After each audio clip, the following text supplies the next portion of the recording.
sais que beaucoup d'entre vous, vous avez vu, entendu, peut-être assisté à certains comportements, à des crises, si je peux appeler ça xénophobiques en Afrique du Sud. Et peut-être que beaucoup d'entre vous ont peur de venir parce qu'ils se disent qu'ils n'aiment pas les Noirs, ils n'aiment pas les étrangers, alors pourquoi venir visiter ou être dans un pays pareil? Voilà quoi. Donc, euh, voilà pourquoi j'ai décidé aujourd'hui quand même d'en parler. Moi, je pense que la xénophobie, c'est un système mis en place pour vraiment haïr son prochain. C'est l'un des systèmes, parce qu'il n'y a pas que la xénophobie. Si on ne parle pas de racisme, on parle de xénophobie. Si ce n'est pas la xénophobie, on va parler de tribalisme. Si ce n'est pas le tribalisme, je ne sais pas s'il y a d'autres après ça. Mettre en place un système où les frères et les sœurs du même clan vont s'haïr, ou encore ça revient dans la famille. Les frères et les sœurs, les gens de la même famille se détestent. Donc c'est tout un... Pour moi, c'est juste sur un escalier. L'escalier d'un système. Bon, je tenais à dire aussi que ce n'est pas tous les Sud-Africains qui sont xénophobes. La preuve, quand cela arrive, beaucoup sont offusqués. Parce qu'il y en a qui voyagent, qui vont dans d'autres pays. Il y a des Sud-Africains qui vivent dans d'autres pays. Il y en a qui sont mariés à des étrangers ou à des étrangères. Donc, ce n'est pas tout le monde qui vraiment applaudit cette crise, applaudit ce mouvement. Ayant habité ici pour longtemps, j'ai remarqué quelque chose. Et c'est un fait. Peut-être que c'est faux, peut-être que d'autres vont dire non, mais c'est quand même un fait. Il y a beaucoup de Sud-Africains qui ne voyagent pas. Pourquoi? Parce qu'ils se disent qu'ils ont tout chez eux. Ils ont tout chez eux. Pourquoi visiter ailleurs? Pourquoi aller ailleurs? Ils se disent que voilà, nous sommes là, nous sommes chez nous. Beaucoup même ne sont jamais venus à Johannesburg. Ça c'est vrai. Vous savez que l'Afrique du Sud est un très très grand pays. Donc beaucoup sont dans les provinces. Il y en a qui ne sont jamais venus ici, à Johannesburg. Il y en a qui ne sont jamais allés à Cape Town. Et il y en a, comme je disais, plusieurs qui n'ont jamais voyagé, allé à l'international, à l'extérieur du pays. Donc ils se disent que oui, voilà, c'est notre pays, pourquoi d'autres personnes viennent. Un autre fait, beaucoup de Sud-Africains ne sont pas éduqués. Beaucoup ne vont pas à l'école. Beaucoup même ne parlent pas anglais. C'est quelque chose qui est quand même absurde, mais c'est vrai. Vu parfois le taux de pauvreté et tout ça, vous savez qu'ils viennent d'un système assez difficile, l'apartheid. Donc, c'est vrai qu'il y en a quand même qui essaient d'aller à l'école, étudier, aller à l'université, mais beaucoup sont arrêtés faute de moyens. Donc, déjà, il y a un problème de mentalité. Il y a un problème de mentalité. Même ceux qui arrivent à l'université, parfois ils s'arrêtent juste à la licence, ils ne vont pas loin. Pourquoi? Parce qu'il faut commencer à travailler pour nourrir, pour aider la famille.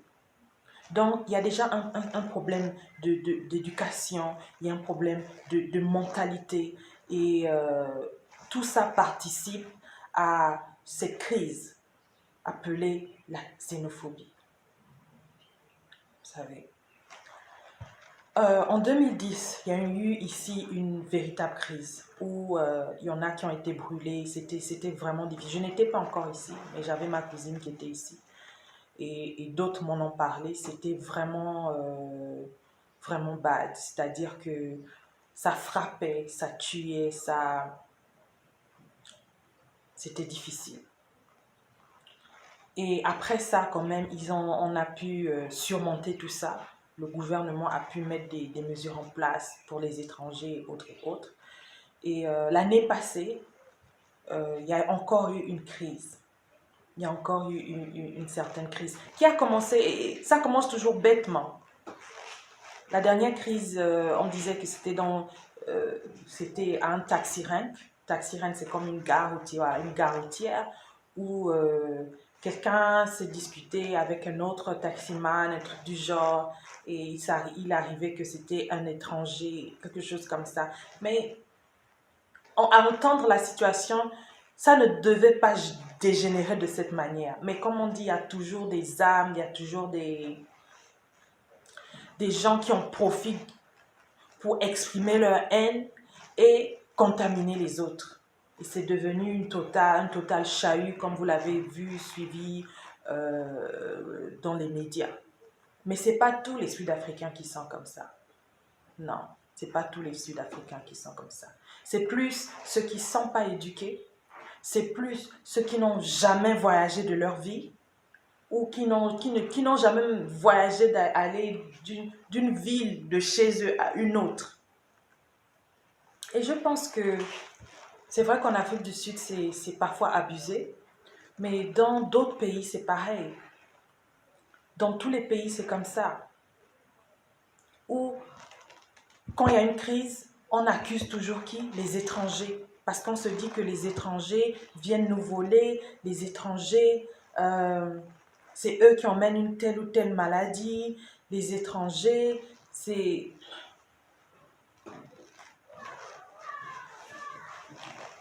Et quand ce n'est pas les étrangers et que c'est un pays où il y a plusieurs races, ça devient, c'est l'autre race qui fait ceci, c'est l'autre race qui fait cela. C'est terrible. Ce que j'aimerais dire, c'est n'ayez pas peur de venir. N'ayez pas peur de venir. Parce que l'Afrique du Sud, c'est un très beau pays.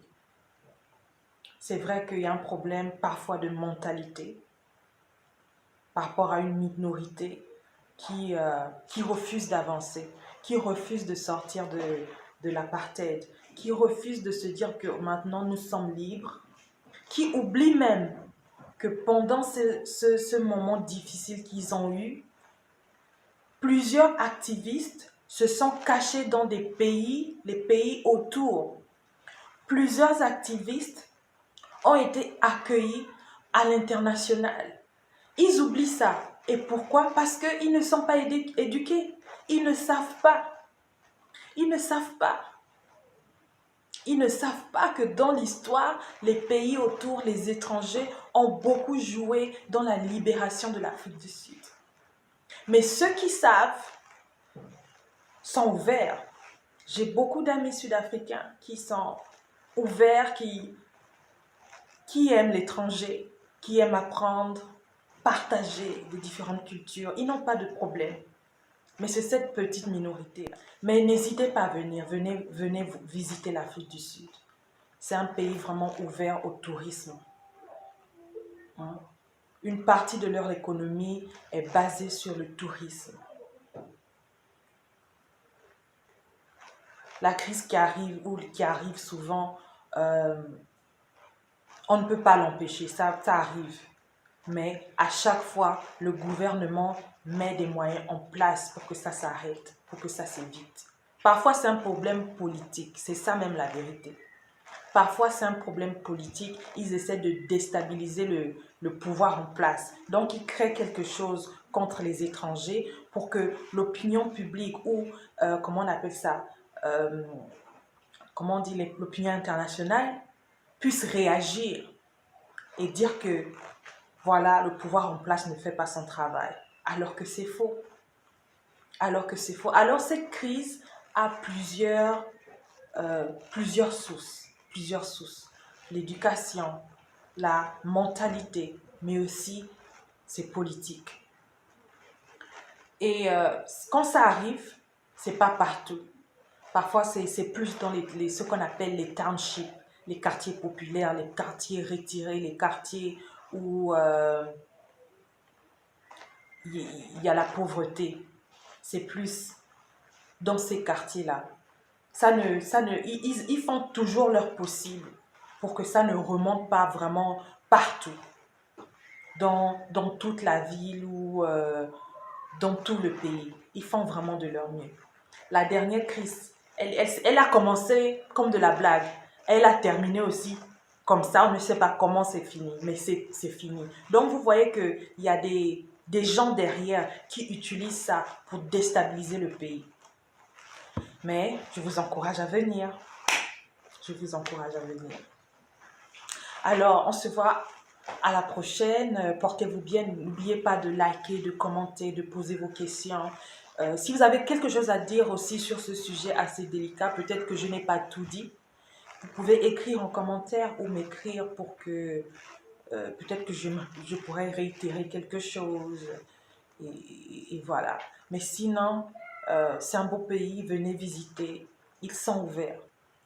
Et la crise racisme, xénophobique se trouve dans tous les pays. Peut-être que l'Afrique du Sud est un peu à chaque fois en effervescence, mais cela arrive partout. La dernière fois, je suivais C'est la vie à Ratanga et l'épisode que je suivais parlait de Ebola qui était arrivé à Dakar, en Sénégal, et il y a des étrangers qui ont été vandalisés leurs magasins. Pourquoi? Parce qu'il y a une minorité de la population qui se dit ce sont les étrangers qui ont apporté cette maladie.